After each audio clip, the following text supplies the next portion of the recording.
Hello, I'm Paul Beckwith. We know that as the planet is warming and precipitation patterns are changing, that we're getting mass migrations of plants and animals towards the niches that they're more comfortable living in. So, most species, in fact, all species have this, they appear where they are on the earth because they find it comfortable to live there. They find that temperatures and precipitation levels and therefore, types of vegetation and, their food supplies, etc. These things are all within a boundary where the particular species can live and can thrive. So as climate change accelerates and as we get more and more warming, then the temperatures that are more favorable for species to live is actually moving towards the poles, which are cooler. And as long rainfall patterns are also shifting. So this is a huge problem for forests because there's a lag time, right? Trees are long-lived. As the climate warms and dries out, it's not like the trees can get up and walk away towards the poles. Soils have to be right, and there's a lot of factors at play, and they're long-lived species. So what happens is that as the warming continues and as the rainfall patterns continue, maybe warming and drying in areas of boreal forest, for example, the trees get very, very stressed and there's high tree mortality. And then you can get some catastrophic events which takes out the entire forest. And I'm talking about wildfires. So wildfires can bring down the whole forest, and we just expect that these forests will regrow, but we can't expect that because if the climate, if the temperatures and precipitation have shifted, you might get a growth of a shrubland or savanna or a grassland in that region where the boreal forest was before because the climate has shifted, and it's just that the forest didn't respond immediately to the climate shift, but eventually the wildfires took it out, and it's no longer going to be, the vegetation that can grow in that region is no longer forest. It's something else, like grassland, requiring much less water, for example. And then, of course, the soil composition starts to change, et cetera, soil acidity. So we can't just rely on the movement of forests to see what's going on, but it's interesting because a new study was just done that looks at grassland communities in California, and it finds that there's very, very rapid shifts in the grassland communities due to climate change. And this is a better indicator looking at grasses and how they're shifting rather than considering forests and how they're shifting because of the lag time with the boreal forest. So let's have a look at the paper. It's really quite interesting. Of course, the lifetime of grasses is much shorter than that of trees, right? So they can undergo rapid shifts and keep up with the climate, if you like. So this is a paper. It's in Nature, Ecology, and Evolution. It's open source, so you can have a look at it, and it's called Rapid Shifts in Grassland Communities Driven by Climate Change. So before I go into the paper, I just want to talk about a few terms first. So they use the term forbs without the E. So forbs, are basically herbs. They're herbaceous, not woody, broadleaf plants. They're not like grasses. They're not grass-like. Rangeland forbs are usually perennial. They may be poisonous. They seldom dominate a stand unless there's been serious overgrazing of other things. Okay, so forbs, it's a type of plant. Just think herbs. The term endemism is used in this paper. It's a term used in biology to talk about the distribution of a taxon, a species, limited to a small geographic area. So it can be found naturally in this place. It's endemic to this place. It's not found in many other places, basically. So what defines an endemic species? They're species that are exclusively found in a specific geographic area, like a single island or a particular region. They're not naturally occurring anywhere else in the world. So they're not very resilient species. If they disappear from where they are, that could make the whole species go extinct. Now there's a couple other terms. Thermophilization. It's a directional change in species community composition towards greater relative abundance of species associated with warmer environments. Okay, so thermophilization is species moving to warmer environments, and xerophilization is species that are going to moisture, it has to do with the water level, the moisture, so they're moving to wetter and drier environments. Is that what that term is? Okay, so this is the article. This is a news release it's a peer-reviewed publication, University of Michigan. Grasslands live in the climate fast lane. Okay, and it's a very recent article. So all ecosystems are affected by a changing climate. The impacts can take a while to appear. There's time lags. So changes in forest biodiversity are known to lag behind changes in a habitat's temperature and precipitation. So temperature and precipitation can change, and the forest, appears to be the same, maybe not quite as healthy, and until there's a wildfire, and then boom, the forest can't regrow because the region's temperature and precipitation have changed, so they're non-conducive to regrowing a forest to replace the forest that's been devastated by wildfire. But grasslands are responding to climate change almost in real time, according to this new research. So put another way, forests accumulate climate debt while grasslands are paying as they go. So climate change, of course, has consequences for our ecosystems.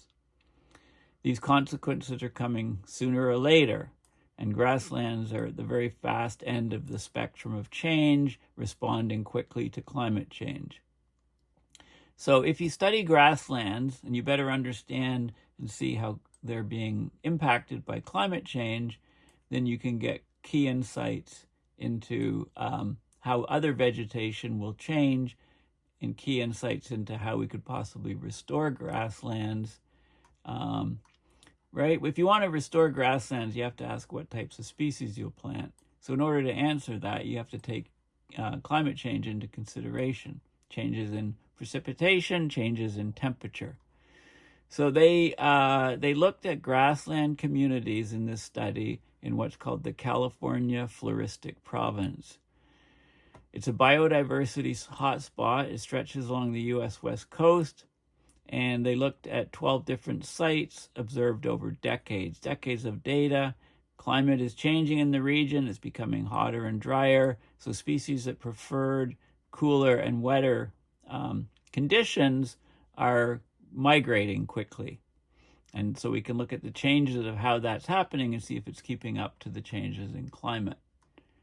Okay, so the team characterized the climate preferences, or climate niches, if you like, for various species in the region.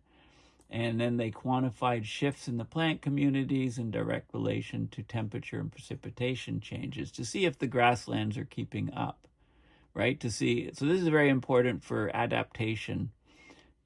As the climate trends warmer and wetter, what species will survive, what species can keep up to the changing climate, which ones can't. Okay, so that's the whole gist of this study. So it's not just, it goes above and beyond grasslands. It tells us a lot about the climate itself and about species adaptation to climate as well. Okay, so this is open source. You can just Google the title and find the paper and have a look at it yourself. Rapid shifts in grassland communities driven by climate change. So many terrestrial plant communities, especially forests, have been shown to lag in response to rapid climate change. Grassland communities respond more quickly to novel climates because they consist mostly of short-lived species, and those species are directly exposed to macroclimate change. So they looked at the response of grassland communities to climate change in what's known as the California Floristic Province.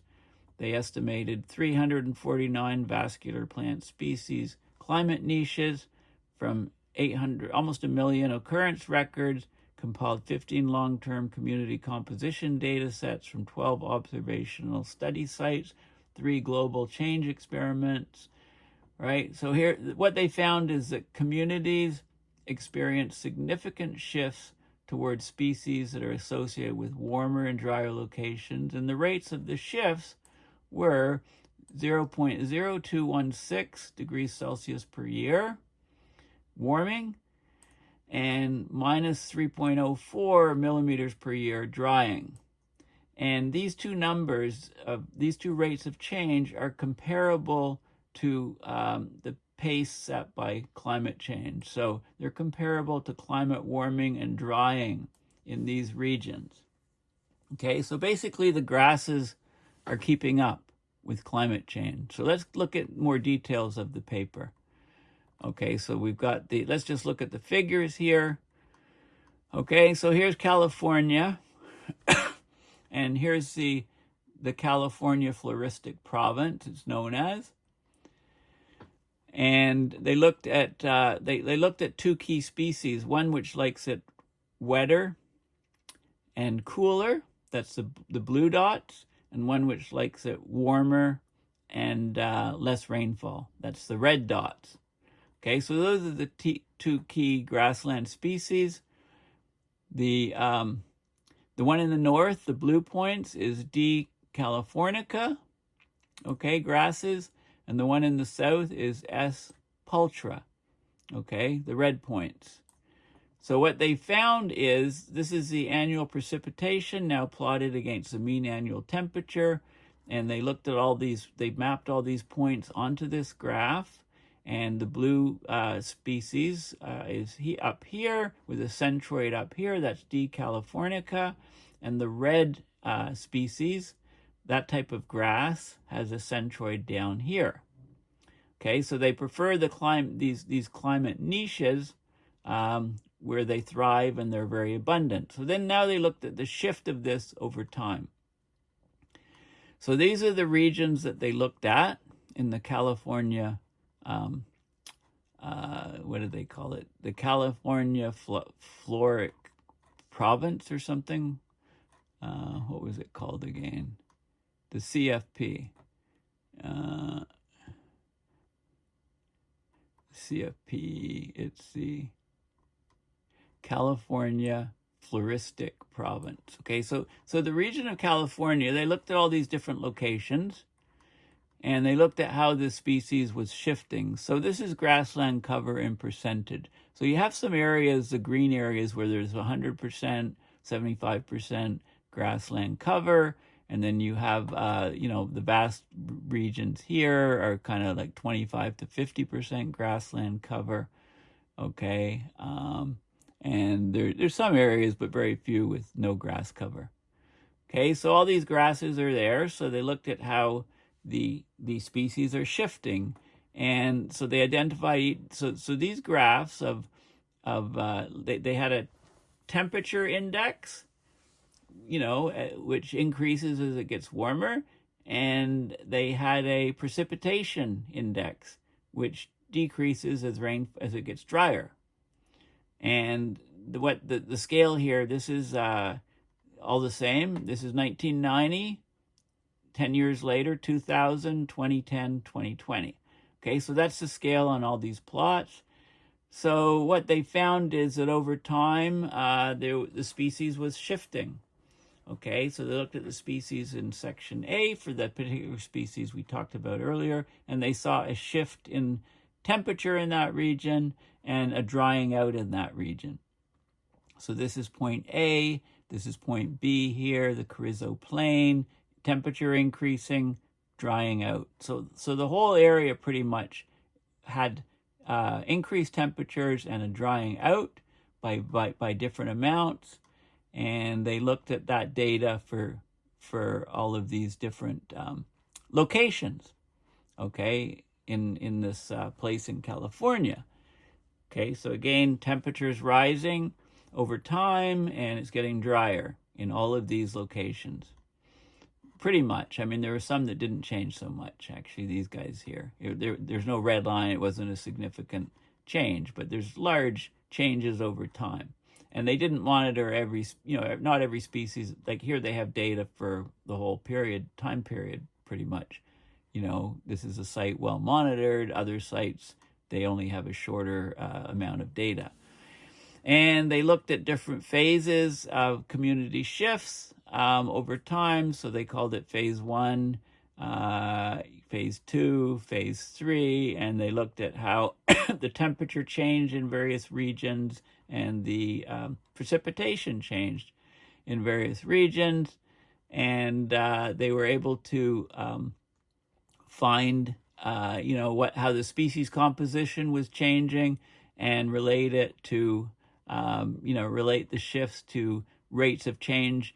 So based on the rates of change of the grassland shifts, they could compare that to the rates of change of the temperature increase and of the drying of the region. To see, basically the species was able to respond quickly to climate change and switch to different regions, assuming you don't need great soils for grasses to grow. Okay, so they looked at that, at the different gradients, and there's a couple, I'm looking for a couple sections in here. There was one section, I don't know if I can find it now. Okay, I think it was up here somewhere.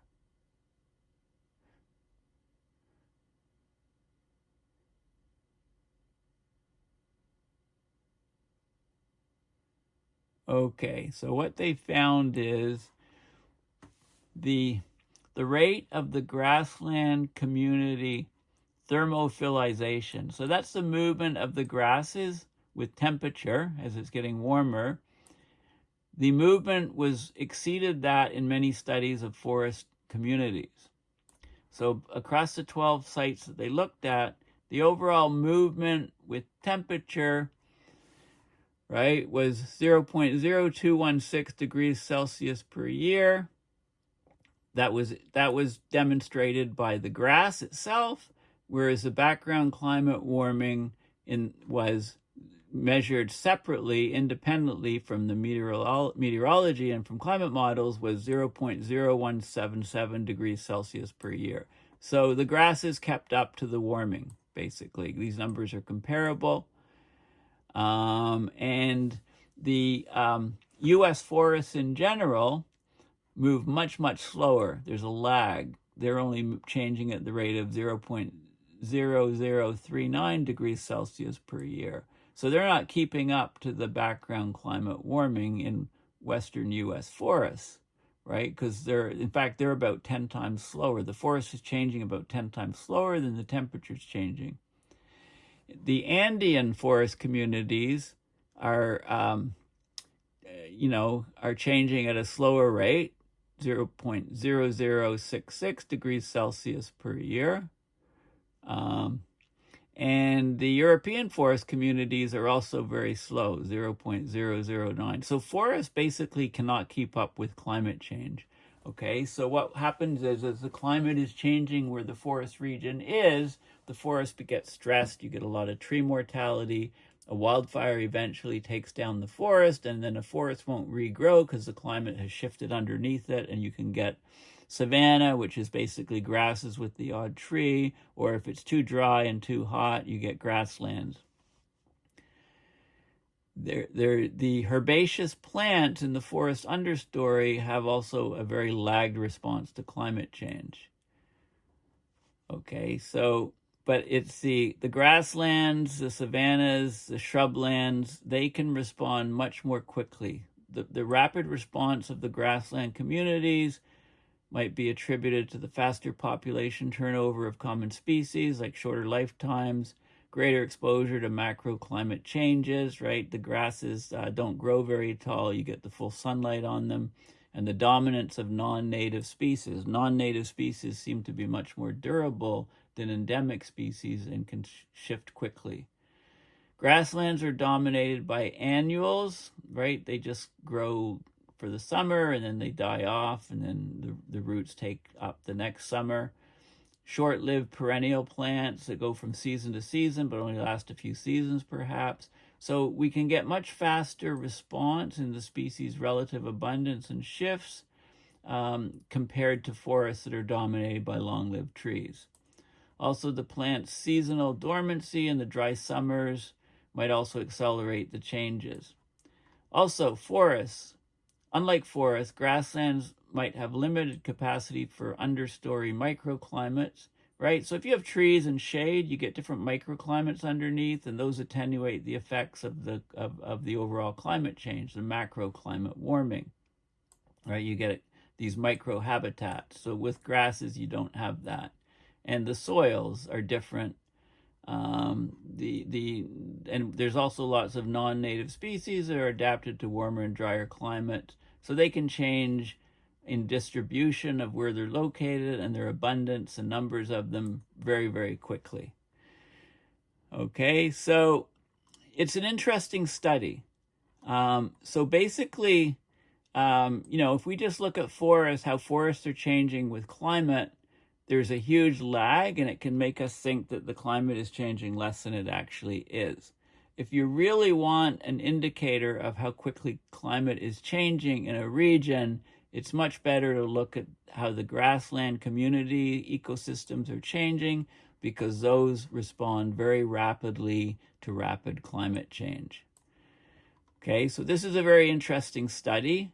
There have been some previous studies that look at these sort of things. I guess the best reference is, I like this. It says, few studies have focused on the pace of compositional shifts in grasslands relative to climate change, but see reference 22. So reference 22 is actually quite a good study that was done in the past of grasslands and how they shifted to climate change.